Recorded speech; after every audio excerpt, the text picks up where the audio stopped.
this group of guys from the University of Rochester School of Music.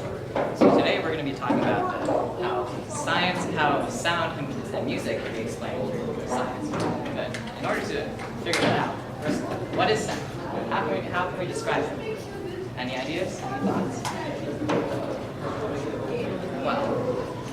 Well, in order to do that, you can look at a diagram of sounds. So sound are essentially waves that are traveling through the air from either my voice, my mouth, or an instrument, and they produce your ears. And the ways we can describe sound, there are two ways we can describe them. Amplitude, which is how loud or soft the sound is, or frequency, how high or how low the sound is. So if we look at a normal wave, and these guys are going to demonstrate with us, this is a normal wave. If we want to increase the amplitude, we can just make it taller, like so. That's really tall. So that's a tall wave, which means it's a really loud sound. And then if we want to make a really low amplitude, it means we can make it really quiet. Make the sound wave really short. So that's a low amplitude, really quiet. Now what about the frequency? Frequency is how high or how low the sound is. So if I wanted to make a low frequency, a high frequency, see, it's moving really fast, so it's going to make a really high pitch. You got it. For high frequency. And then for low frequency, is going to go just lower. Really, really low pitch. Okay? So frequency, so amplitude is loudness or softness, and frequency is high or low pitch. And so now we can translate those concepts to instruments like this violin here. So I play the violin. It is the highest and smallest of the string instruments, which comprise, of course, the violin, the viola, cello, and bass. Now, in order to make sounds on this, there are things that have to vibrate. So we have here the strings, which vibrate, and then those vibrations travel through this wooden bit called the bridge, and then through the rest of the wooden body of the instrument, and that makes the violin sound, and that reaches your ears. But so how can I make the strings vibrate in the first place? What can I use? So I can use my fingers, first of all. I can pluck the string, that's called a staccato. Staccato. It makes a very, very short percussive sound. Now what else can I use to make sounds on a violin? Go ahead. Yeah, the stick, right? So this is called the bow. And it has hairs on it that run along the length of it. And there's also a sticky substance called rosin to help it grip the string. So if I cut the bow on the string, it makes a sound. It's a lot more caustic than just plucking it.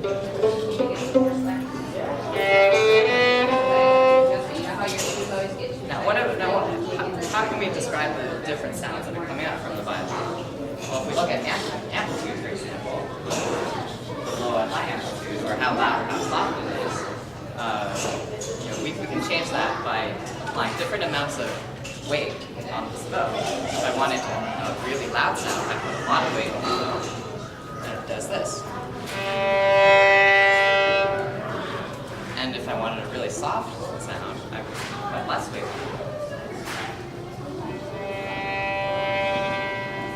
I'm moving the bow at a relatively constant speed. Okay, so that's amplitude, loudness or softness. What about the different frequencies? How can I get different frequencies? To understand that, well, what do you notice about the different sizes of the strings on the violin? How many?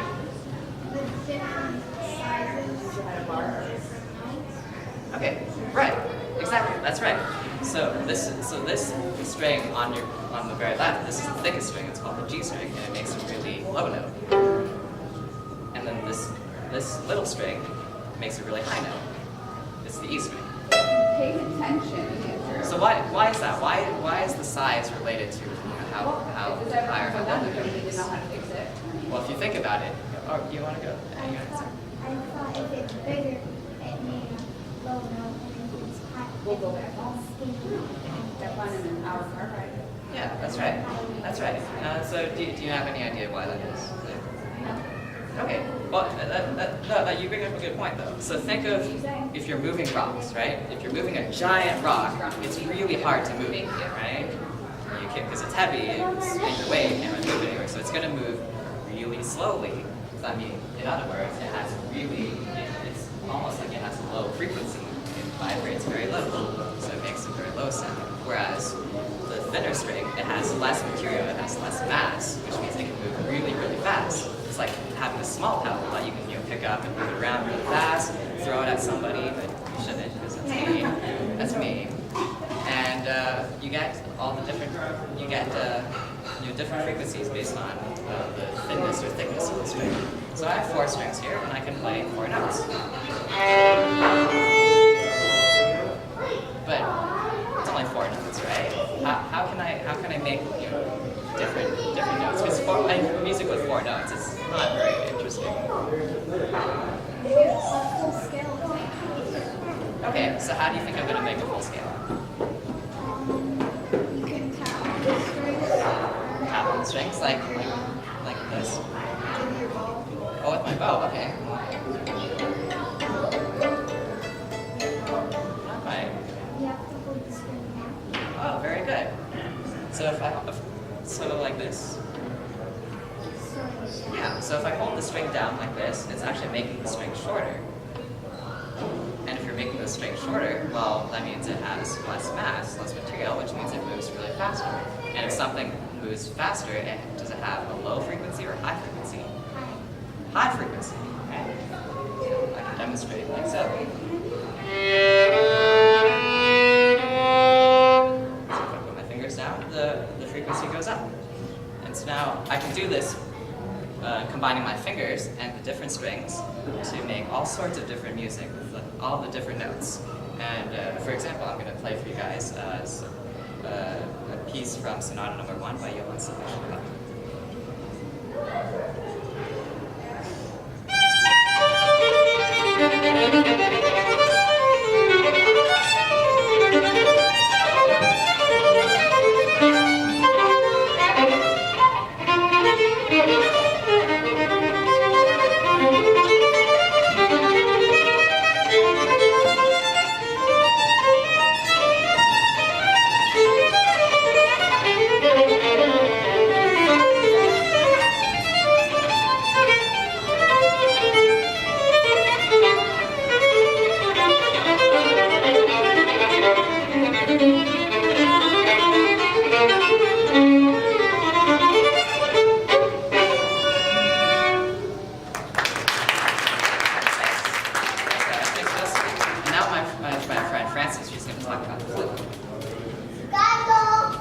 Hi everybody, so I'm Frances and I'm going to introduce woodwind instruments, specifically the flute and the piccolo. So, who's ever seen a flute before? Anyone? Yep. So, who's ever seen a piccolo before? Awesome. So not quite as many people. So, a piccolo is basically a really, really little flute. So Khang talked about how when he shortens his strings, he gets higher frequencies to make a higher note. So with that in mind, which one of these is going to sound higher? Who thinks this one? Who thinks this one's going to be higher? Yep, you guys are right. This one is a lot smaller, so it's going to make a higher sound. And let me demonstrate that. So I put my fingers right here, and I play this note. And then, if I take the piccolo, and I put my fingers in the exact same spot, exact same place, it's a lot higher. Same note. So, how do I make sound with a flute? Obviously, it doesn't have strings like Khang's violin, so you can't pluck it, you can't bow it, or anything like that, and it's also made of metal. So, most woodwind instruments, you either blow air into the instrument, or in my case, you blow it across the lip plate. And when you blow it across the lip plate, the air goes over the top of the flute, and then into the flute, over the top of the flute, and then into the flute. It does that really fast, it oscillates doing that back and forth. And when that happens, the air all the way inside this tube vibrates, and that makes a wave, which makes the sound. So how can I change the frequency of sound coming out of my flute? Khang changes his frequency by shortening his strings, and when he shortens the string, it gets higher. The frequency gets higher, the note gets higher. But on a flute, when you put more fingers down, you're actually making it longer. You're changing the length of the tube that the air is going through, and you're lengthening the tube with more fingers down. So it's the opposite effect. So let me show you. Watch my fingers as I add more fingers to my flute, and listen what happens to the note. So when I put more fingers down, it gets lower and lower and lower because the tube is getting longer. So how can I change the amplitude of my sound? Woodwind instruments change the amplitude of their sound by putting more or less air into their instrument. So if I blow really, really, really soft, I make a really low amplitude sound. And if I want to make a higher amplitude sound, make it louder, I have to put more air across my flute. And that makes it louder. So, now the piccolo. The piccolo, as I said, is basically just a really tiny flute. So it works the exact same way. The only difference is the tube that the air is going through is shorter. So all of the notes are higher. So I'm going to play you guys a little piece on the piccolo. It's really, really high, so if anyone is afraid that's going to hurt their ears, you can just cover your ears like this. Some people don't like the piccolo and think it's too high. So here's a little piece on the piccolo.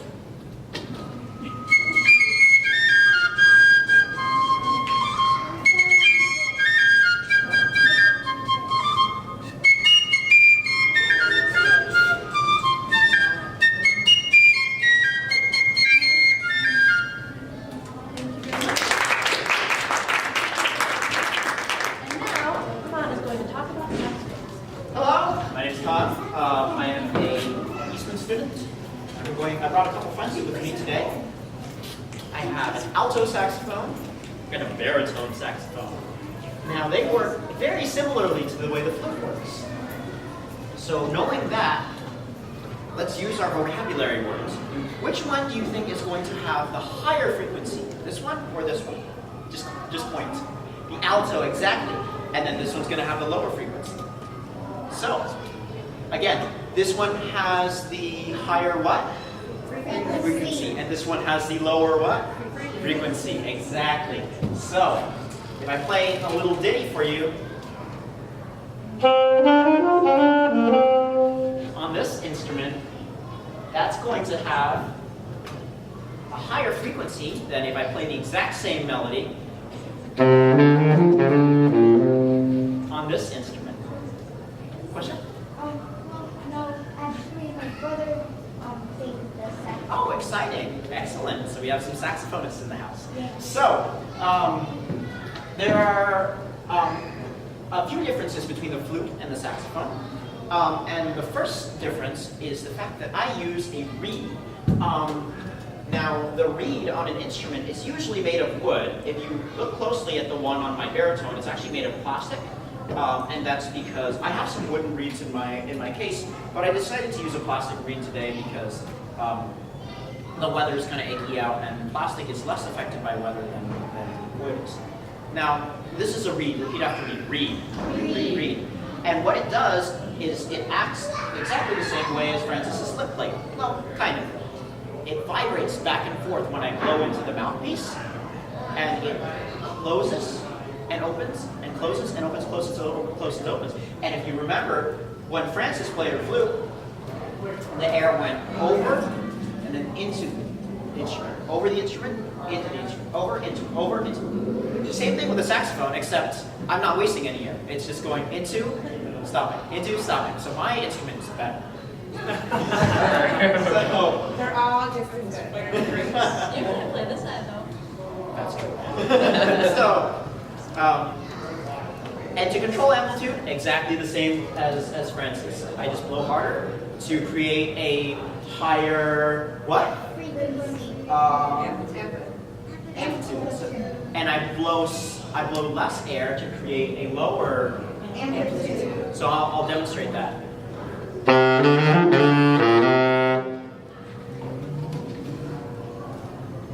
See how when I blow a lot of air, I created a higher Amplitude. and when I blew less air, I created a Lower amplitude, exactly. And I wanted to show you this piece that it's called Press Release, written by David Lang. It's a very interesting piece because what the composer does is he actually links the two concepts of frequency and amplitude. What he does is he takes the low frequency notes and he makes those high amplitude. And then he takes the high frequency notes and he makes those. So I'm going to play a little bit of this piece for you.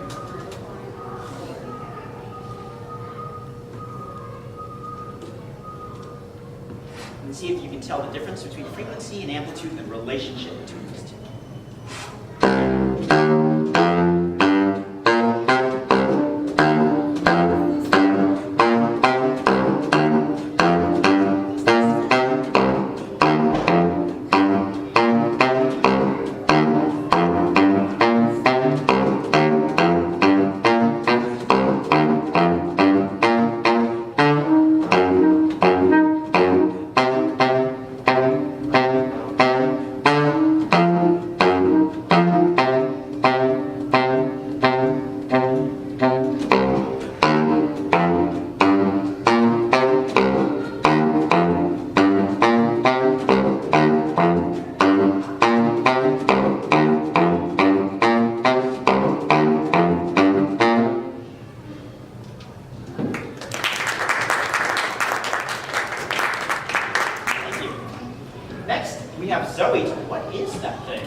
So speed that up a little bit and put it in the horn, and you get notes.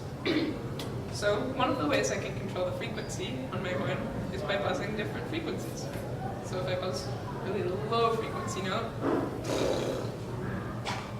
I get a really low note. Or if I buzz a higher frequency, I get a higher note. To change the and then if I go like this,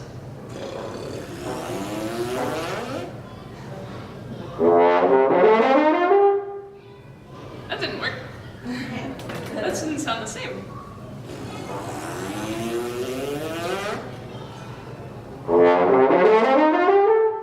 I don't have all the notes in there when I play that on the horn. That's because the horn can only focus on certain frequencies when I buzz them, so it can only play certain notes. To get all the notes between those, I have to use my valves. The way the valves work, normally when I just blow without pressing any buttons, my air only goes through a little bit of the tube. It just goes through this main section and out the valve. But when I press down the buttons, that makes it also go through this tube. And earlier, when we talked about making instruments bigger and longer, do you remember what that did to the frequency?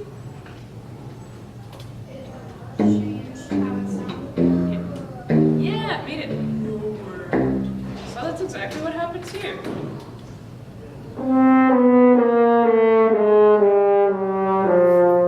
So that lets me play all of the notes in between the other ones and make music. To change the amplitude, just like Francis and Khanh, I blow harder or softer. So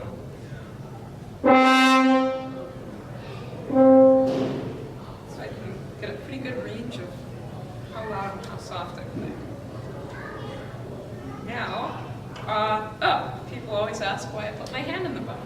Partly it's just how you hold it. If I didn't have it, I wouldn't be able to play really.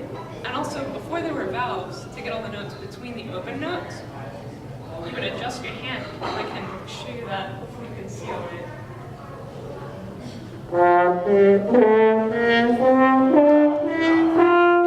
I didn't touch my valves, so it's just moving my right hand.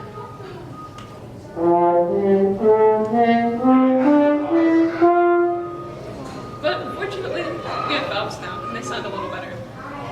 So, using both frequency and amplitude, I will now play a song which you may recognize.